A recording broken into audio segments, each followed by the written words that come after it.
Hello students, कैसे हो आप सभी लोग। उम्मीद करता हूँ आप सभी लोग बहुत अच्छे होंगे, आपका स्वास्थ्य बहुत अच्छा होगा। बच्चों, पिछले वीडियो लेक्चर में हमने आवेश के बारे में जाना था।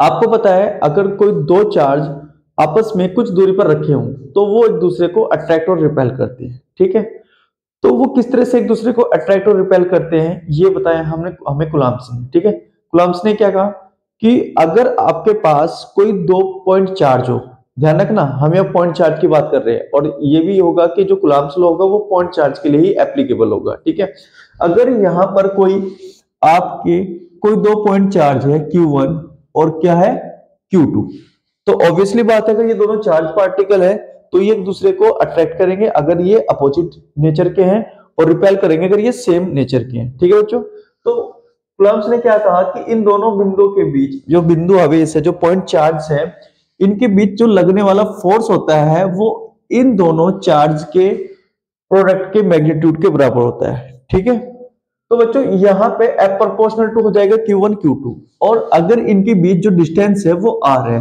तो F प्रोपोर्शनल टू कितना हो जाएगा, इनवर्सली प्रोपोर्शनल टू हो जाएगा 1/r² के।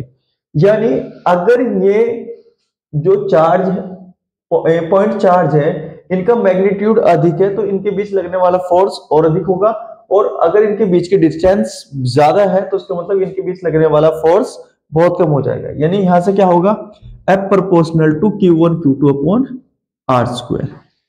ठीक है बच्चों, तो हम जब प्रोपोर्शनल का साइन हटाते हैं तो वहां पे लिखते हैं F is equal to K Q1 Q2 upon R²। ठीक है, यहां पे K क्या होता है, यहां पे K आपका होता है constant of proportionality, constant of proportionality. ठीक है बच्चों, यहां पर जो K की वैल्यू होती है, K की वैल्यू यहां पे होती है 1/4 pi epsilon not Q1, K equal to क्या होता है 1/4 पाई एप्सिलॉन। ठीक है बच्चों, तो ये क्या है आपका, ये आपका होता है कुलाम्ब्स लॉ। यानी कुलाम्ब्स लॉ आपको क्या बोल रहा है कि अगर आपके पास दो पॉइंट चार्ज है तो उनके बीच जो लगने वाला अट्रैक्टिव रिपल्सिव जो फोर्स है वो इन दोनों के Q1 Q2 के प्रोपोर्शनल होगा और इनके बीच की दूरी के इनवर्सली प्रोपोर्शनल होगा। ठीक है बच्चों, तो ये क्या था आपका, ये है आपका कुलाम्ब्स लॉ। लेकिन आप इसको एग्जाम में कैसे लिखोगे, थ्योरी के रूप में। चलिए आइए लिखते हैं। देखिए बच्चों, तो कुलाम्ब्स लॉ क्या बोलता है, हम इसको दोनों लैंग्वेज में लिख दे रहे हैं। It is stated that the force of attraction or repulsion between two stationary point charge is directly proportional to the product of the magnitude of two charge and inversely proportional to the square of distance between them। ठीक है बच्चों, अभी जो मैंने आपको mathematically लिखा था उसका हमने थियोरेटिकल रूप ये लिखा है। ठीक है, अब इसको जो यूपी बोर्ड वाले बच्चे या हिंदी मीडियम के जो बच्चे हैं उसको कैसे लिखेंगे, किन्हीं दो स्थिर बिंदु आवेशों के बीच लगने वाला आकर्षण व प्रतिकर्षण बल उन दोनों बिंदु आवेशों के परिमाण के गुणनफल के अनुक्रमानुपाती तथा उनके बीच की दूरी के वर्ग के व्युत्क्रमानुपाती होता है। ठीक है बच्चों, आगे से कैसे लिखेंगे हम देखते हैं आगे।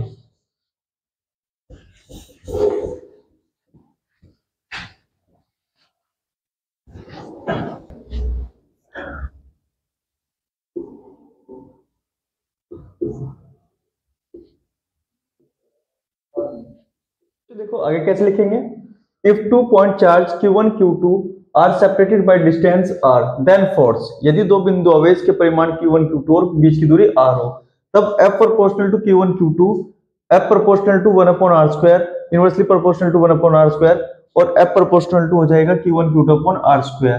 तो हम यहाँ पे प्रोपोर्शनल का साइन हटाएंगे और यहाँ पे कांस्टेंट लेंगे K, तो F proportional to K Q1 Q2 r², where K is electrostatic force constant, यानी ये इलेक्ट्रोस्टैटिक फोर्स कांस्टेंट है और K का जो वैल्यू होता है 1/4 पाई एप्सिलॉन नॉट होता है। तो F इज इक्वल टू हो गया 1/4 pi epsilon not Q1 Q2 r², where epsilon is primitive of free space.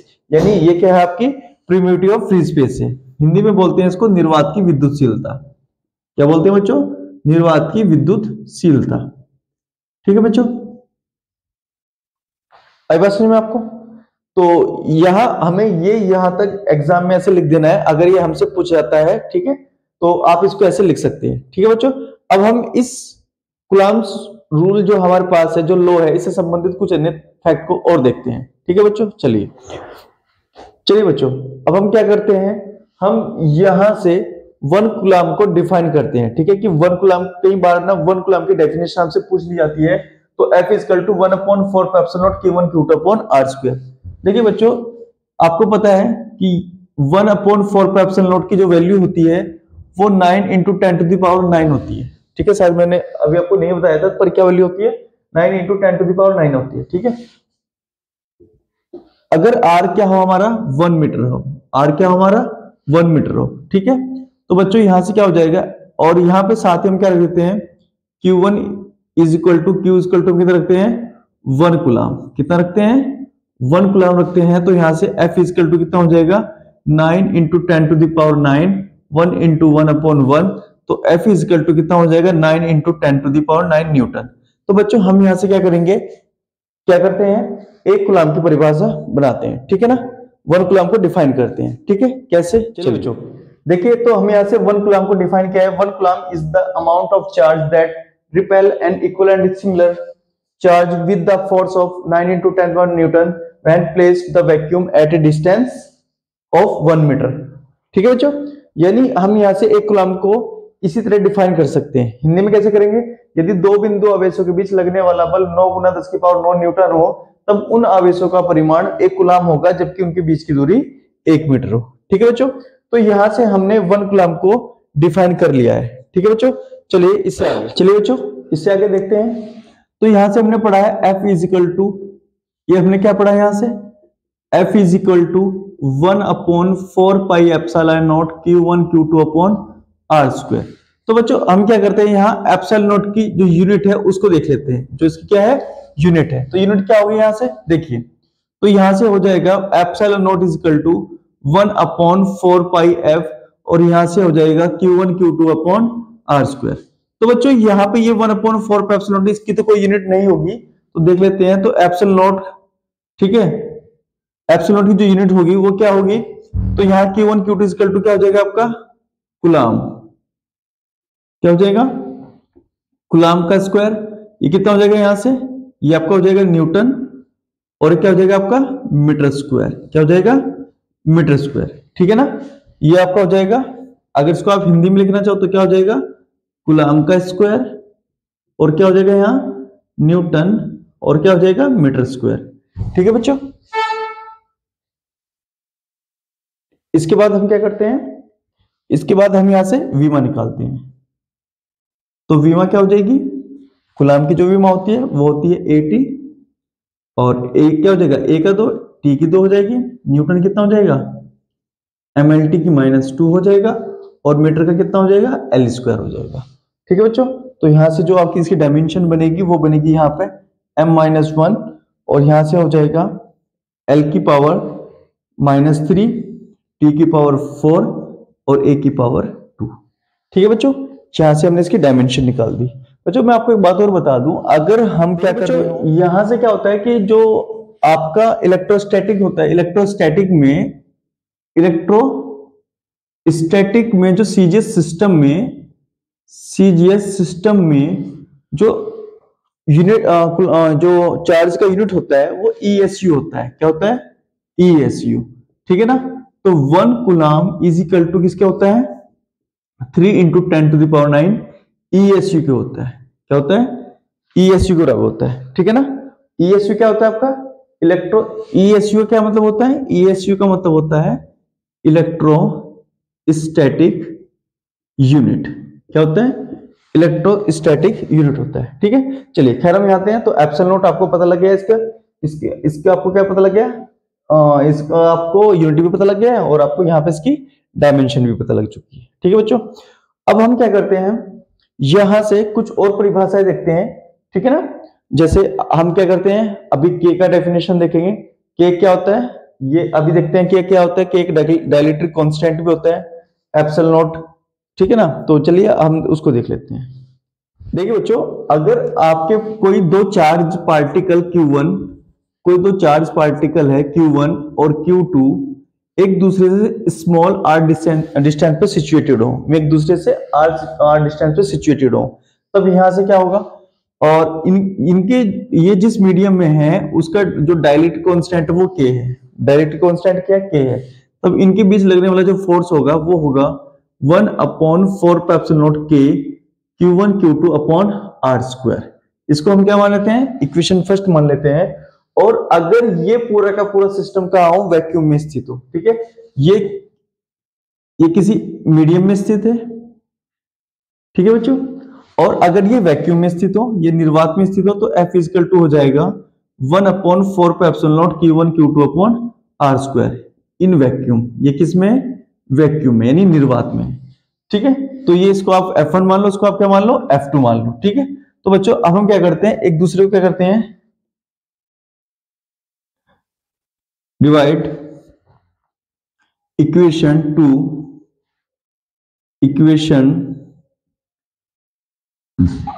2 by first, ठीक है बच्चों। तो यहां से क्या होगा, F2 upon F1 is equal to 1/4 Q1 Q2 upon R square, और ये हो जाएगा 1/4 Q1 Q2 upon R square, ये के भी होगा साथ में, तो इससे कैंसिल आउट होगा, इससे कैंसिल आउट होगा ये।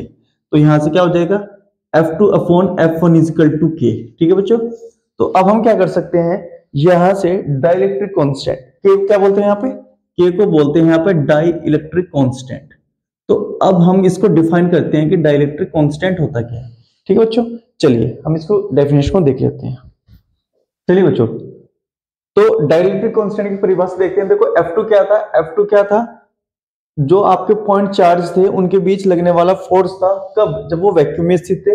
और F1 कब था, जब वो किसी मीडियम में सिचुएटेड थे, ठीक है ना। तो इसकी परिभाषा कैसे बनेगी, इसकी डेफिनेशन कैसे बनाएंगे, देखिए। तो इसकी डेफिनेशन क्या होगी, the dielectric constant of a medium may be defined as the ratio of the force between two charges placed some distance in free space to the force between the same two charges when they place the same distance in the given medium, ठीक है ना। यानी वो किसी medium में हो या और वैक्यूम में हो, तो वैक्यूम, जो वैक्यूम में तब स्थित थे वे, तो उनके बीच उस टाइम लगने वाला फोर्स, और जब वो किसी मीडियम में सिचुएटेड है उस समय लगने वाले फोर्स का जो रेशियो होता है उसी को हम बोलते हैं डाइलेक्ट्रिक कांस्टेंट।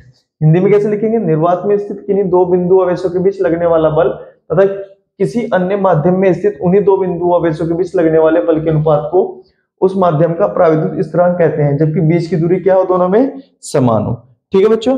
चलिए इससे आगे और कुछ इस नियम से संबंधित, इस रूल, इस लॉ से संबंधित कुछ और नई चीजों को देखते हैं, ठीक है। चलिए बच्चों, अब हम क्या करते हैं, vector forms of coulomb law देखते हैं, ठीक है ना। If you have a charge Q1 Q2 placed at distance r, ठीक है, अगर ये क्या है, एक दूसरे से r डिस्टेंस पे हो, तो ये Q1 Q2 पर एक फोर्स लगाएगा, ठीक है, जिसको हम डिनोट करेंगे F21 से। चूंकि फोर्स आपको पता है एक क्या है, एक वेक्टर क्वांटिटी है, तो ये भी इस पे एक फोर्स लगाएगा। वो फोर्स कितना होगा, वो फोर्स होगा F12 वेक्टर, ठीक है। अब चूंकि r यहाँ पे क्या है, ये डिस्टेंस का मैग्नीट्यूड है, लेकिन अगर हम बात करते हैं, ठीक है ना, अगर क्या कर रहा है, force on Q2 due to Q1 is F21 vector. तो हम इसको कैसे दिखाएंगे, कैसे लिखेंगे, तो F21 vector is equal to होगा 1/4 Q1 Q2 अपॉन, यहां से क्या हो जाएगा, R1 वेक्टर, ठीक है, सॉरी, यहां से हो जाएगा R स्क्वायर और यहां से हो जाएगा R1 वेक्टर का कैप, ठीक है। तो ये इसका क्या होगा, ये इसको दिखाने का तरीका है, ठीक है बच्चों। F21 यानी force on Q2 due to Q1 is F21, तो यहां से होगा 1/4 Q1 Q2 upon R square, और ये हो जाएगा R12 वेक्टर कैप, यानी इसकी डायरेक्शन क्या होगी, यहां से इधर होगी, ठीक है। सिमिलरली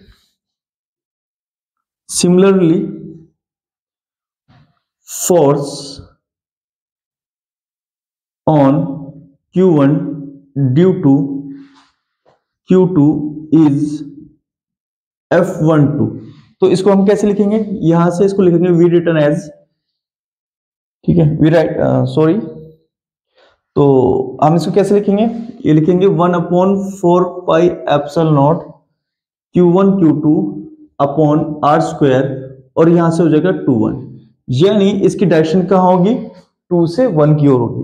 r12 का मतलब है कि इस फोर्स की डायरेक्शन 1 से 2 की ओर है और यहाँ पे है 2 से 1 की ओर है। ठीक है बच्चों, तो ये क्या है, ये वेक्टर फॉर्म है कूलम्ब्स लॉ की। ठीक है, तो इससे आगे हम वेक्टर, जो ये आपका वेक्टर फॉर्म कूलम्ब्स लॉ है, इसकी कुछ इंपॉर्टेंस देख लेते हैं कि इसकी क्या इंपॉर्टेंस है। ठीक है बच्चों, चलिए बच्चों इंपॉर्टेंस ऑफ वेक्टर फॉर्म देख लेते हैं। तो बच्चों अगर Q1 Q2 दो पॉइंट चार्ज है, उनके बीच की जो डिस्टेंस उसका मैग्नीट्यूड r है, तब इसने इस पे फोर्स लगाया था जिसका जो वेक्टर कितना था, F21 वेक्टर था और परिमाण उसका F था। ठीक है, तो आपको पता है कि यहां से Q1 से Q2 के बीच का जो हम क्या करते हैं, जो बीच का डिस्टेंस देखते हैं, ठीक है ना, या उसका जो डिस्प्लेसमेंट देखते हैं, उसको हम किससे डिनोट करते हैं, r1 वेक्टर कैप से दिखा रहे थे। ठीक है ना, ये कहां से, जब फोर्स क्या Q1 से Q2 की तरफ लग रहा था तब ये r1 वेक्टर कैप ये डायरेक्शन थी, और जब Q2 Q1 पे फोर्स एक्सर्ट कर रहा था तब डायरेक्शन आपकी 2 1 वेक्टर थी। ठीक है ना, यानी एक दूसरे के अपोजिट थी। ठीक है ना, यानी r1 vector r cap is equal to ये किसके बराबर था, माइनस के r1 कैप 2 1 के खिलाफ ये था। तो ठीक है ना, तो इसका क्या मतलब था, देयरफॉर इसका मतलब ये था कि 1 2 इज इक्वल टू क्या हो जाएगा, माइनस के 2 1। ठीक है, it means both charged particle exert same and opposite force,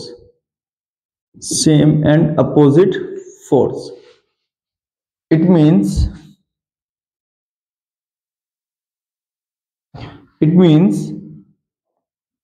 Coulomb's law obey Newton's third law।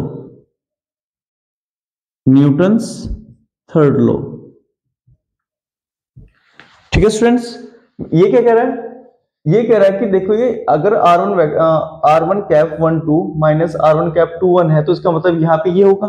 ठीक है ना, यानी इसके द्वारा इस पे लगाया जाने वाला जो फोर्स होगा बराबर होगा इसके लगाए जाने वाले फोर्स के, पर ये माइनस है।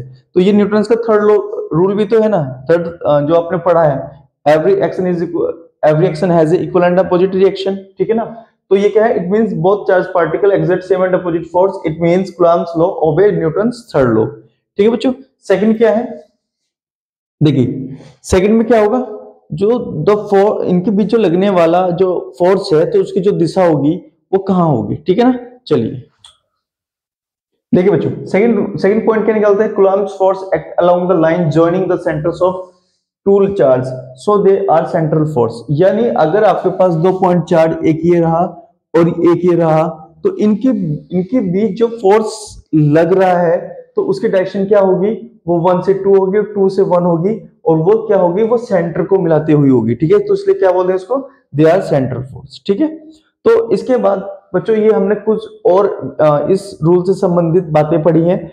अब इससे आगे हम क्या पढ़ते हैं, सुपर इंपोजिशन ऑफ चार्जेस। ठीक है बच्चों, इससे आगे हम पढ़ते हैं सुपर इंपोजिशन। ठीक है, जो चार्ज का सुपर इंपोजिशन होता है वो देख लेते हैं। ठीक है, चलिए ठीक है बच्चों, देखिए हम क्या करते हैं, प्रिंसिपल ऑफ सुपरपोजिशन पढ़ते हैं, अध्यारोपण का सिद्धांत। Principle of superposition of charges क्या होता है, देखिए सबसे पहले हम क्या करते हैं, एक्सिस को लेते हैं OX और क्या आपकी OY है। ठीक है ना, OX और OY है। मान लीजिए यहां पर आपका कोई एक चार्ज पार्टिकल है, देखिए हम इसको ऐसे भी ले सकते हैं, लेकिन हमें कोई ना कोई चार्ज पार्टिकल की जो पोजीशन है वो किसी ना किसी के रेस्पेक्ट में दिखानी पड़ती है, यानी किसी एक्सिस के मतलब जो आपका रेफरेंस फ्रेम है उसके रेस्पेक्ट में दिखानी पड़ती है। तो हमने इसके यहाँ से ओरिजिन के रेस्पेक्ट में दिखा रहे हैं। मान लीजिए कि ये क्या है आपका कोई, यहाँ पर आपको कोई Q1 चार्ज पार्टिकल है, यहाँ पर क्या आपको कोई Q1 चार्ज पार्टिकल है जिसका पोजिशन वेक्टर कितना है, R1 वेक्टर है। यहां पर कोई अन्य चार्ज पार्टिकल है जिसका मैग्नीट्यूड R2 है और इसका पोजीशन वेक्टर कितना है, R2 वेक्टर है। यहां से कोई पोजीशन, यहां पे कोई Q3 है और इसका पोजीशन वेक्टर कितना है, R3 है। तो जाहिर सी बात है यहां पे क्या होगा, 2 1 पे एक फोर्स लगाएगा, ये लगाएगा F12 और ये 3 इस पे फोर्स लगाएगा, ये कितना होगा F3 वेक्टर ये होगा, ठीक है ना। तो यहां पर जो इसका Q1 पर जो लगने वाला जो नेट फोर्स होगा वो क्या होगा, सॉरी जो रिजल्टेंट फोर्स होगा आर रिजल्टेंट, तो वो बराबर होगा इन दोनों फोर्सों के वेक्टर सम के इक्वल, ठीक है बच्चों, ये होगा। तो इसी को हम क्या बोलते हैं, इसी को हम बोलते हैं प्रिंसिपल ऑफ सुपरपोजिशन। अगर यहां पे n चार्ज पार्टिकल हो, if there are n charge particle, क्या हो n चार्ज पार्टिकल, ठीक है बच्चों, तब यहां से क्या होगा, तो यहां पे जो F रिजल्टेंट होगा हमारा वेक्टर F बराबर वो हो जाएगा F1 vector plus F2 vector plus F3 vector dash dash क्या हो जाएगा Fn vector. It is the principle of superposition, ठीक है, ये सुपरपोजिशन का।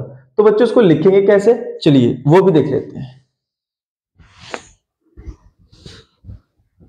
तो देखिए बच्चों, अब इसका स्टेटमेंट क्या होगा देखिए, ये कहता है it state that when a number of charges are interacting the total force on a given charge is the vector sum of the force exerted on it due to all other charges. यानी जो अभी हमने पढ़ा था, किसी एक आवेश पर किसी जो अदर चार्जेस थे उनके द्वारा जो फोर्स एक्सर्ट किया जा रहा था, तो उनका जो वेक्टर सम होगा वो उसके रिजल्टेंट फोर्स के इक्वल होगा। तो हिंदी में हम कैसे लिखेंगे, यदि किसी आवेश पर दो या दो से अधिक आवेशों द्वारा बल लगाया जा रहा है तो उस पर आवेश पर परिणामी बल उन आवेशों द्वारा लगाए गए बलों के सदिश योग के बराबर होता है, ठीक है बच्चों। तो बच्चों आज हमने इस वीडियो लेक्चर में क्या पढ़ा है, आज हमने इस वीडियो लेक्चर में जो कूलम्ब्स लॉ था वो पढ़ा है, उससे संबंधित जितने भी टर्म्स और डेफिनेशन थी हमने वो पढ़ी है, ठीक है बच्चों। तो नेक्स्ट वीडियो लेक्चर में हम क्या करेंगे, इसके रिगार्डिंग या इस पे बेस्ड जितने भी न्यूमेरिकल्स है उनको सोल्व करेंगे, ठीक है बच्चों।